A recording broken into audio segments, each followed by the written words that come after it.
Welcome to PRAJNA SPARKS, a podcast where we listen to a Dharma Talk, contemplate with our minds and in our hearts, and engage in guided meditation. In this episode, we continue the series on the Four Hallmarks of the Buddha's teachings with the third hallmark: all phenomena are empty and non-self. Please take a moment to like, follow, and review PRAJNA SPARKS. Aside from your own practice, this is the best possible offering, as it helps us reach new listeners.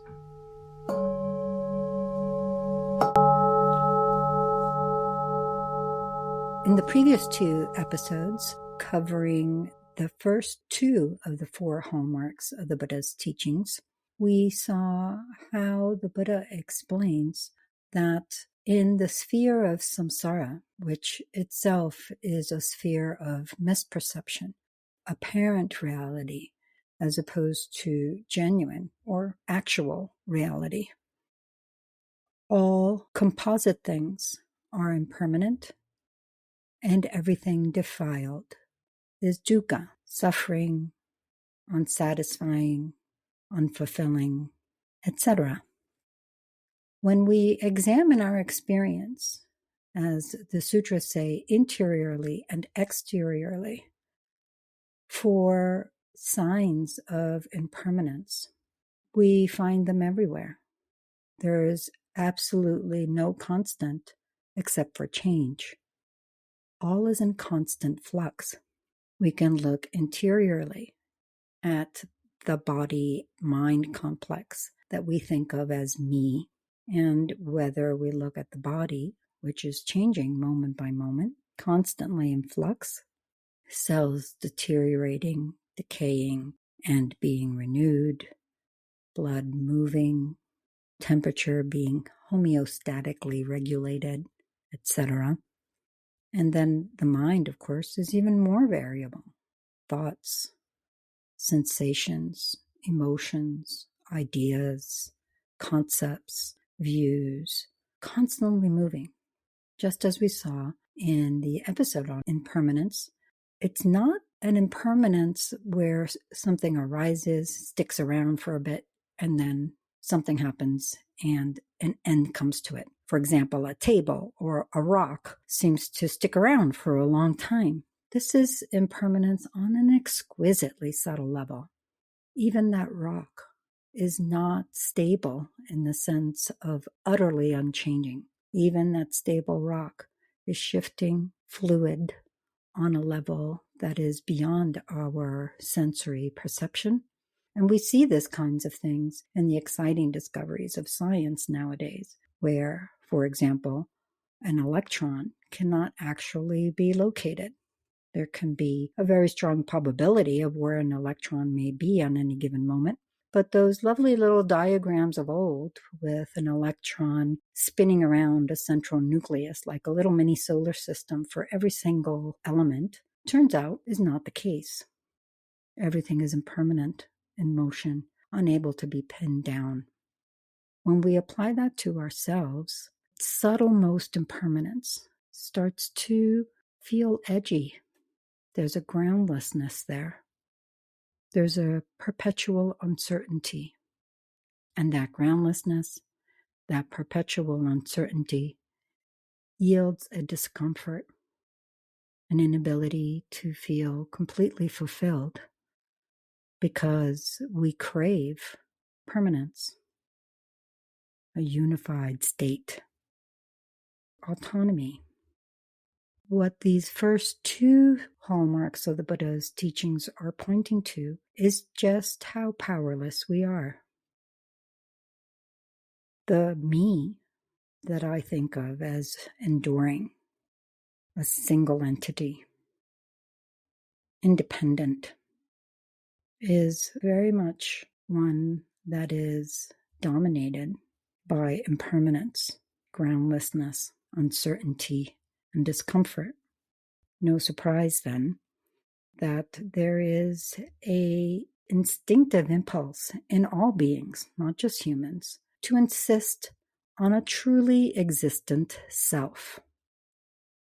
This may be called an Atman, a soul, or any number of other terms.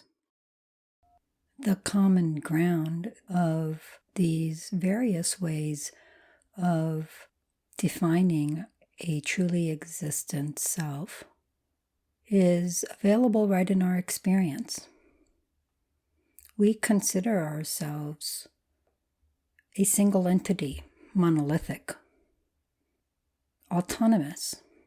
It is our drive, our qualities, our efforts, me, that defines how we move through the world. And we think of it as lasting, enduring, not in the sense of being immortal. Very few people genuinely think they will not die. But we do think that there is a me-ness, an I, that lasts from the moment this podcast began until now, from our childhood until now, perhaps from now into the next life. So these three qualities, the permanence or enduring character, the singleness or unified character, and the independence, the isolated character of the me, is the common ground. And there are many different ways that it is posited, but they boil down to some version, some illusion, some fantasy of a permanent, single, autonomous, and thus truly existent self. In this third of the Four Hallmarks, we look at the Buddha's teachings on shunyata and anatman, emptiness and non-self. The first two of the Four Hallmarks are bringing us to this place in and of themselves by exploring experientially in our own body-mind complex, in the various forms that we see around us, the matter, like that rock that we see around us, or other beings. We are able to take the insights that come from a deep experiential understanding of impermanence and dukkha and allow them to lead us to an understanding of emptiness and non-self. How so? Well, let's start with ourselves. We can look throughout this body and mind and try to pinpoint, where is that self? Where is that me? This is the famous experiential exploration of the body. For example, the head or the heart, the legs, the arms, the hands, where we try to find, where is that quintessential thing called body? It's not the hand itself. We say my hand as part of the body. It's not both hands or all four limbs or any other combination of parts. In Buddhism, this understanding leads us to see how what we call body is, technically speaking, a conceptual imputation. In other words, a label that we create with mind and use to classify the body with all its parts as a whole. That aggregate of parts we call body, even though my body right now is quite different than my body when I was 15 years old or my body when I was 1 year old. And yet we still talk about my body throughout that time span. There's absolutely nothing wrong with that. The Buddha is not saying that there is no body at all. What the Buddha is saying is that what we think of as the body is a convenient label, a convention that we apply to a series of processes in continual flux that in some way, shape, or form are experiencing a kind of suffering, discomfort, lack of fulfillment, or what have you. The body is a really easy basis for this exploration because it's material. More subtle than that, explore the body-mind complex as a whole, not just the body, but our thoughts, the hit we get with every sense contact. Ooh, that's nice. Oh, I don't like that. Or perhaps I didn't even notice. Pleasant, unpleasant, and neutral feelings. In addition, the mind engages in activities like discriminating characteristics of things, whether something is round or square, soft or harsh, sharp or smooth, white or red, and an infinite array of descriptions. Then there are all the concepts, the ideas, the projections that we put out into the world and that we receive, conditioning us to see things in our way over and over and over again. And then, of course, there is our consciousness itself, the various sense consciousnesses, 5 of which are identical to what we normally think of as sense: seeing, hearing, smelling, tasting, and touching. And the 6th sense in the Buddhist context is the rational sense, the ability to reason. We can look through all these qualities of mind and try to pinpoint that mind. And we won't find it, just like we couldn't find a single spot that was body. There again, no problem calling something I or me or you or them or table or chair. These are conventions. This is the kind of existence that we have. An existence that is a conventional label applied to a series of things in continual flux. And if that's all there was to it, there wouldn't be much of a problem. But alongside that description of how things manifest, there is the Buddha's insight on craving, and foundational to craving, the ignorance that does not realize the nature of things as they are. So the problem is not that we call a bunch of things all together a body or a bunch of things me or you. The problem is that we then reify those things, acting as though they were real, true. We take the experience of continual play and fix it, tie it down into something lasting, unified, and autonomous. That is me, or you, or them, or those things. As soon as we reify me, then there is a whole slew of things that are mine, and a whole slew of things that are not for me, and a whole slew of things that I don't care about. These are the 3 root kleshas, emotions that disturb mind's natural tranquility: attachment, aversion, and apathy. These cloak our experience, in effect creating an illusion of objective reality when there is none. Now, that's not to say that there isn't an individual that people know of as Yeshe and that I think of as me. There is an individual. The Buddha does not make statements that are manifestly disproven by our experience. The Buddha illuminates our experience. And what this teaching is saying is, this individual that I think of as me, that people call Yeshe, is a series of processes centered on this body-mind complex, without lasting character, without a unified character, without autonomy in the sense of lack of interconnection with other beings and things. This individual is a convention, a label applied to a bunch of things for the sake of convenience.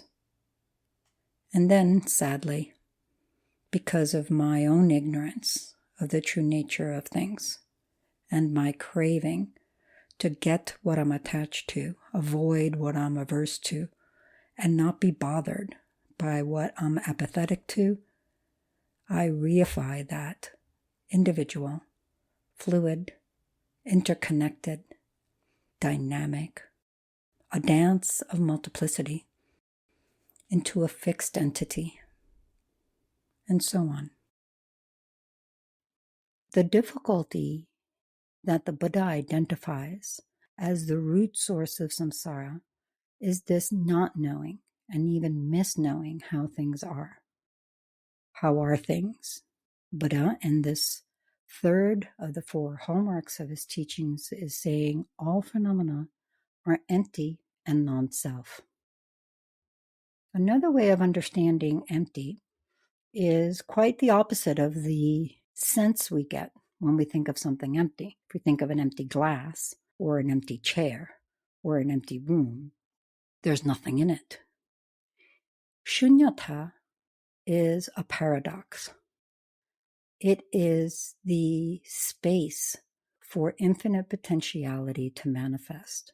So emptiness is more infinite potential than it is a state of vacuum or void. If anything, it is the fullness of possibility.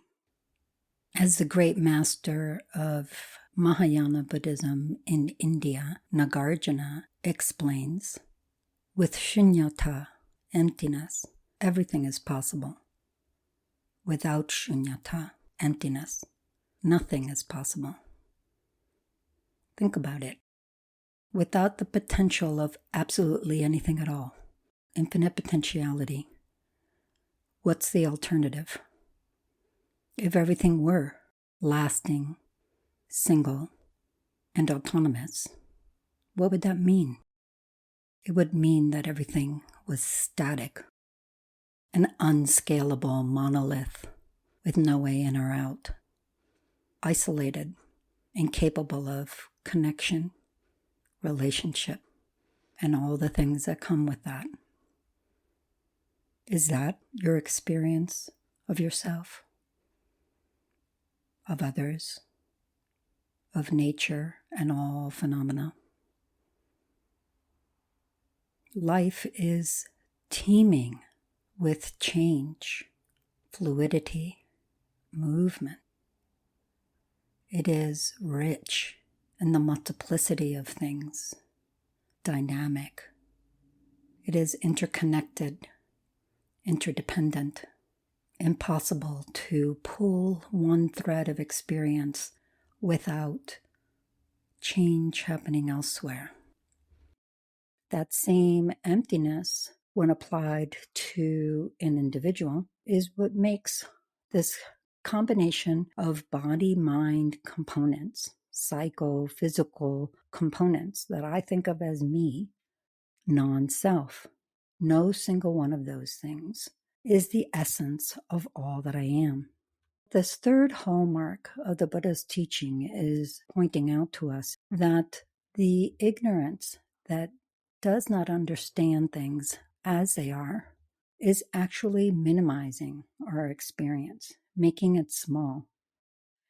We are not this isolated entity that is lasting and autonomous, unable to connect with other beings, with the planet, with the environment, with nature. Nor are we some kind of overlord on the world or others.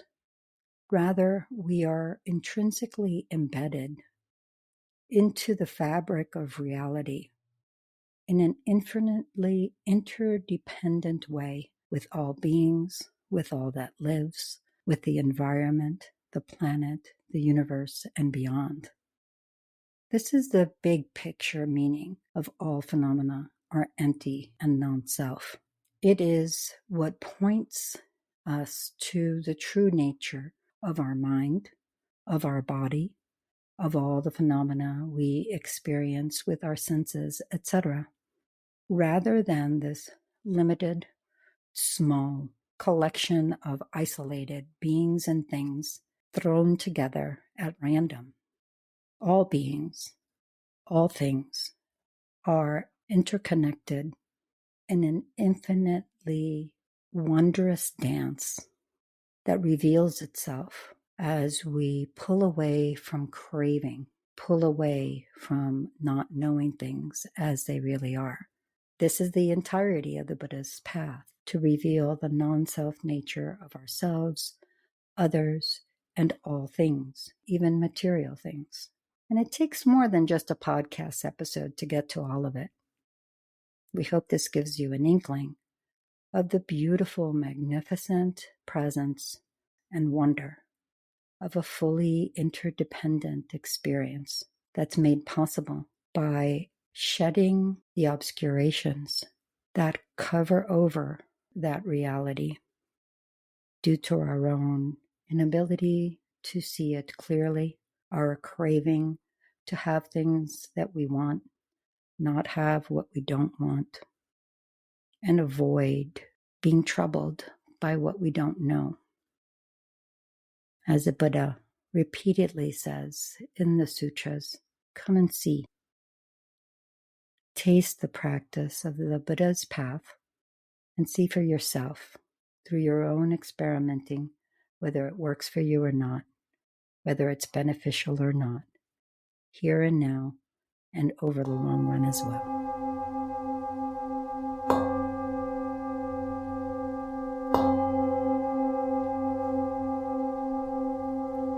Here are some seeds for your contemplation over the coming week.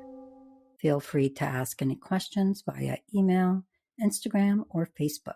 Links are in the episode notes. As you go about your week, whether we're experiencing anger or sadness, elation or confusion, recognize that these are processes, weather basically, that's coming through our experience and passing out again. There's no need to push anything away or grab at anything. It does not actually prevent them from happening or ensure that they stay. Be more fluid as you are able with whatever happens, welcoming experience with curiosity, loosening the grip a little bit on the idea of a me here and the world out there happening to me. See what that does in the course of the next week. Be sure to join us again on the quarter moon as we discuss emptiness and non-self together. And stay tuned now for a guided meditation with Lama Zopa. Shivnee is our Tibetan singing bowl artist. We can't thank you enough for taking the time to like, follow, share, and review PRAJNA SPARKS. It means a lot to us. If you have any questions, contact us via email, Instagram, or Facebook. Check the episode notes for those links and for more resources on today's topic. Visit us on the web at prajnafire.com or follow us on Instagram and Facebook at PRAJNA SPARKS.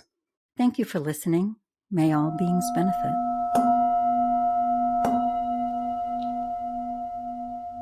Hello, friends, and welcome.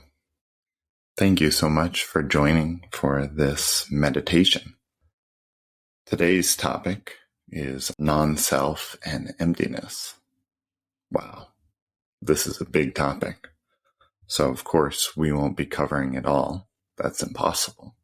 But we will be delving into it just a little bit for ourselves.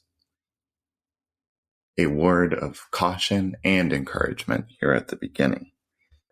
These practices of emptiness and non-self are very subtle and profound, and sometimes can be felt as unsettling, threatening even. So I just want to strongly encourage all of you, as ever, to take good care of yourself. Be aware of what you need, of what works for you and what doesn't, and listen to yourself. These practices are built on a strong foundation of loving kindness, cultivated compassion, and well-grounded shamatha, or tranquility practice. So this isn't to scare anyone off, just to stress again the importance of self-care, of knowing yourself as you engage with these practices. That being said, let's begin, as we often do, by grounding, by taking our seats, really allowing ourselves to arrive here in the present moment with whatever is going on for us, allowing it to be, but also not identifying with it or allowing ourselves to get overwhelmed or caught up in it. Just come into the present moment. Feel the seat beneath you, the earth below supporting you, the sky and heavens above you, and your particular nexus point of being here now, just as you are. So let's breathe into that for a few moments.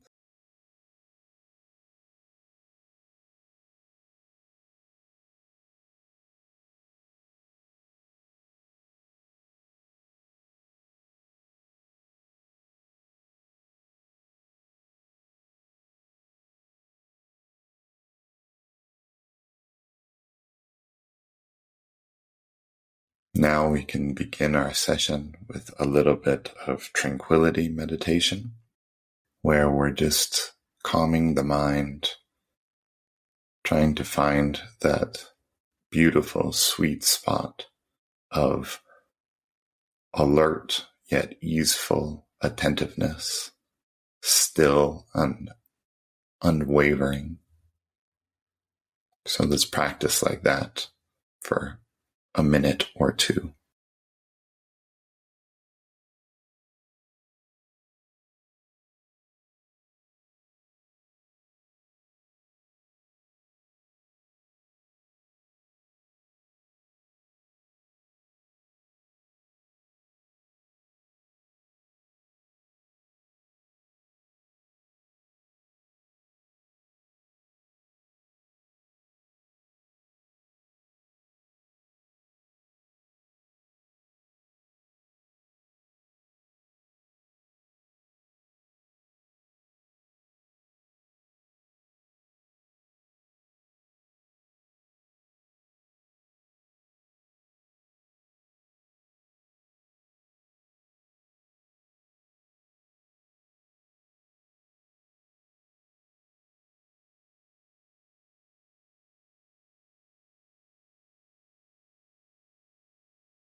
Remaining in that alert, easeful state of mind. As we turn to the meditative inquiry, just recollect, as Lama Yeshe mentioned in the Dharma Talk, that this topic of emptiness, non-self, is vast and extensive, and it's wonderful. It's so worthy of delving deeply into for ourselves. So for today's practice, as an initial experiential approach to this immense, glorious topic of emptiness and non-self, we can begin by inquiring into the sense we have of ourselves, the sense of myself, of I, as being single, autonomous, lasting. Of course, we don't often consciously think of ourselves with those terms. And none of this challenges or denies our immediate experience. It's really just digging into the assumptions that we so automatically, immediately overlay on that experience. So let's bring the bright spotlight of attention to just our own experience of me, myself. When I look at this moment of self-awareness, this sense of an I or me, which is present right here, right now, does it seem like it is a single thing, a unitary whole?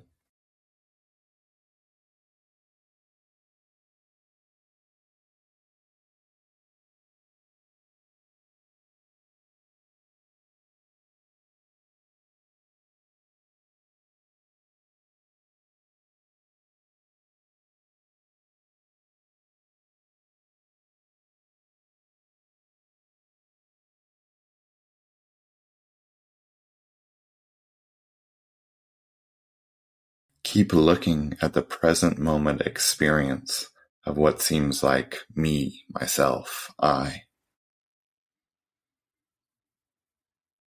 Is it single? Just one thing?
Now, shift to examining if this present moment experience of self-awareness that we take to be me is independent, autonomous.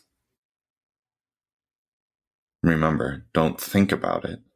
Just look right now at your experience. Do I take this present self-awareness that feels like the very core of what I am right here to be independent? A self that might have things happening to it, but is actually unaffected, in control. Look, examine.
Finally, shift the inquiry to this third aspect that we assume the self to be: lasting, unchanging.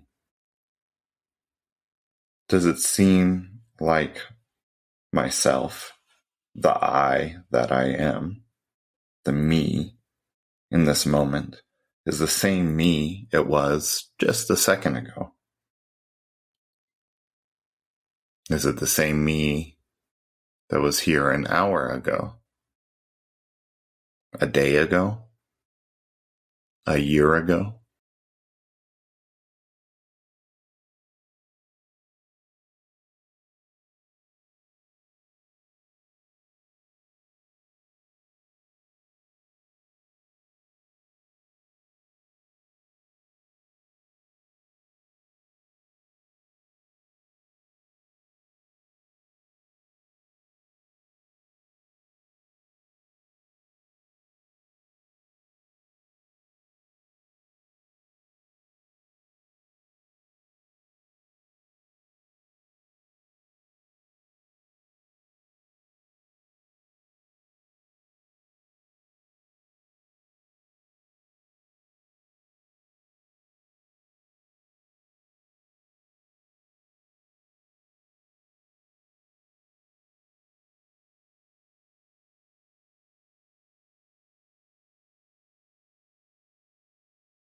What gives me that impression?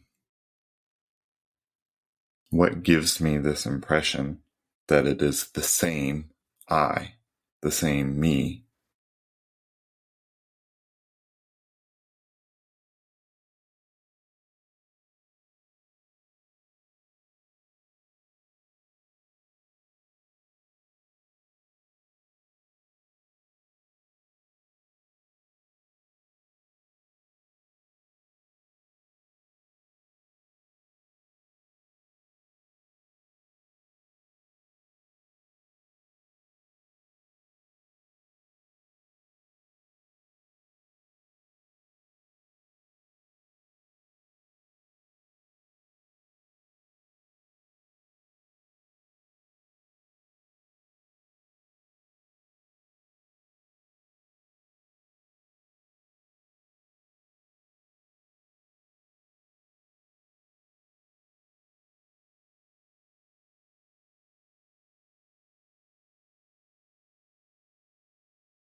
What about this self is the same?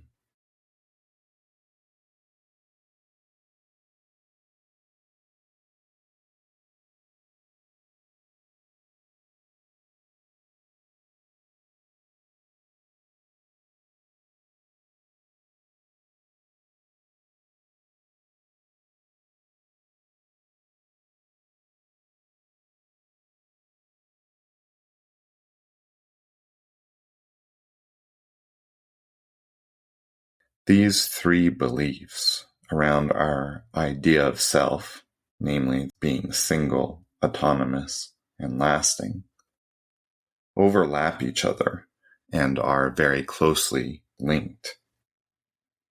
Take another minute to inquire gently, with curiosity, into this sense of self, particularly into these three overlapping qualities that we assume it to be: being single, independent, lasting.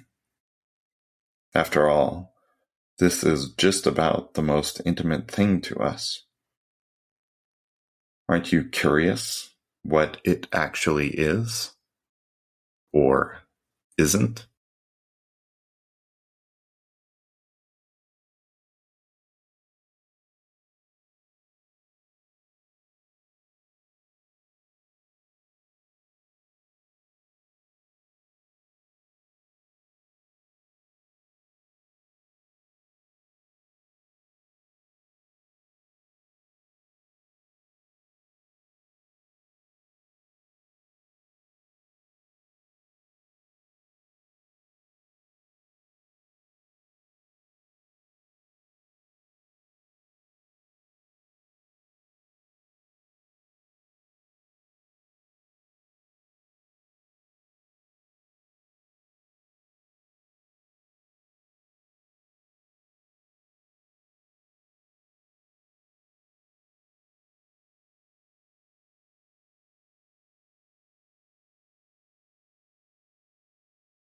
Thank you all so much for your practice, for your kind intention to yourselves and the world. Let's close out the practice by sharing any goodness that has come of this with all beings, just like ourselves, who are not yet familiar with this most intimate interior awareness. All of us taking it to be this self that needs to be protected and guarded, and yet not really looking at it. So share any goodness that's come from our practice with all beings, that we may all develop discerning insight into this most intimate, closely associated aspect. Thank you.